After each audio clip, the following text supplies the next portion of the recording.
Hello friends and welcome back to my channel Bengali family in UAE, जहाँ मैं बात करती हूँ यूएई और ट्रैवल से रिलेटेड छोटी बड़ी खबरों की।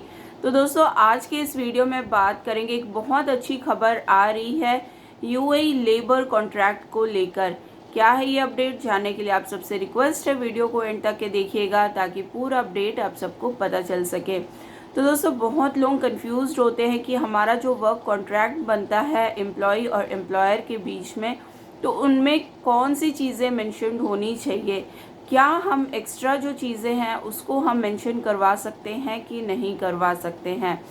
तो देखिए, इसी से रिलेटेड मैं सारी डिटेल्स आपको देने वाली हूँ कि एक अच्छी खबर आ रही है कि जो फॉर्मेट होता है कॉन्ट्रैक्ट का वो तो ओके है, लेकिन आपको कुछ एडिशनल चीज़ें ऐड करवानी है तो अब वो आप इजीली अपने कॉन्ट्रैक्ट में ऐड करवा सकते हैं।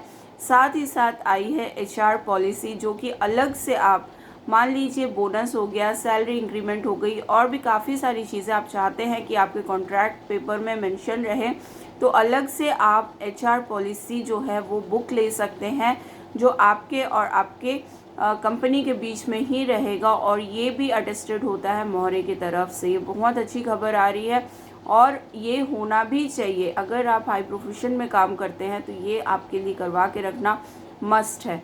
तो देखिए, सबसे पहली चीज़ जो आपके एम्प्लॉयमेंट कॉन्ट्रैक्ट में होनी ही होनी चाहिए, इसको ज़रूर से चेक करें, वो है आपका name, nationality, date of birth, proof of identity, आपकी क्वालिफ़िकेशन, जॉब और ऑक्यूपेशन, उसके बाद है डेट ऑफ वर्क कमेंसमेंट, ठीक है। उसके बाद आपका work place, working hour, rest day, probation period, और अदर कोई टर्म ऑफ कंडीशन अगर आपके बीच में हो रहा है तो वो भी इसमें मेंशन होना चाहिए।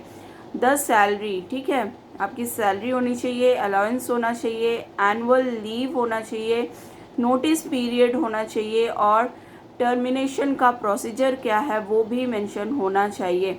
तो ये सारी चीज़ें तो आप लोग देखेंगे ही देखेंगे। साथ में बताया गया कि अगर इंटरनली कोई कॉन्ट्रैक्ट आपके मतलब एम्प्लॉय और एम्प्लॉयर के बीच में हो रहा है, इंटरनल कॉन्ट्रैक्ट, ठीक है, ये तो मोहरे का एक फॉर्मेट होता है, उसी से अधिकतर कॉन्ट्रैक्ट्स बनते हैं, लेकिन आपके और आपके जो एम्प्लॉयर है उसके बीच में कोई इंटरनल कॉन्ट्रैक्ट हो रहा है तो इसको कहते हैं हैंडबुक और एचआर पॉलिसी, ठीक है, हैंडबुक और एचआर पॉलिसी, जिसमें ये सारी चीज़ें आपकी मेंशन रहेंगी। जो इसके अलावा आपके बीच में कोई किसी भी तरीके का कॉन्ट्रैक्ट हो रहा है वो इसमें आप लोग मेंशन करवा सकते हैं। अधिकतर लोग ये अभी जो लोग भी नया वीज़ा रिन्यू करवा रहे हैं वो लोग इसी कॉन्ट्रैक्ट फॉर्मेट पे काम कर रहे हैं। अच्छा, ये मैं बता दूं कि ये मेनलैंड के लिए है, यानी कि फ्री जोन के लिए नहीं है। फ्री जोन में अगर कंपनी आपकी है तो ये रूल एप्लीकेबल नहीं होता है। ये है मेनलैंड कंपनीज़ के लिए, और साथ ही साथ आपकी जो कंपनी का नंबर ऑफ़ एम्प्लॉयज़ काम कर रहे हैं वो 50 से ज़्यादा होना चाहिए। 50 से अगर कम है तो ये रूल फॉलो नहीं होगा, आप ये एचआर पॉलिसी वगैरह नहीं बनवा सकते हैं। तो 50 से ज़्यादा लोगों की आपकी अगर कंपनी है तो ये आपके ऊपर एप्लीकेबल होता है। तो ये बहुत अच्छा अपडेट है, क्योंकि बहुत समय क्या होता है कि इंटरनली एक कॉन्ट्रैक्ट होता है जो बाद में हमारे पास प्रूफ के लिए कुछ भी नहीं होता है, तो ये आप लोग करवा सकते हैं। तो गाइज़, आई होप ये वीडियो आप सबके लिए हेल्पफुल रही होगी। मिलते हैं नेक्स्ट वीडियो में एक नई अपडेट के साथ, तब तक के लिए good bye and take care.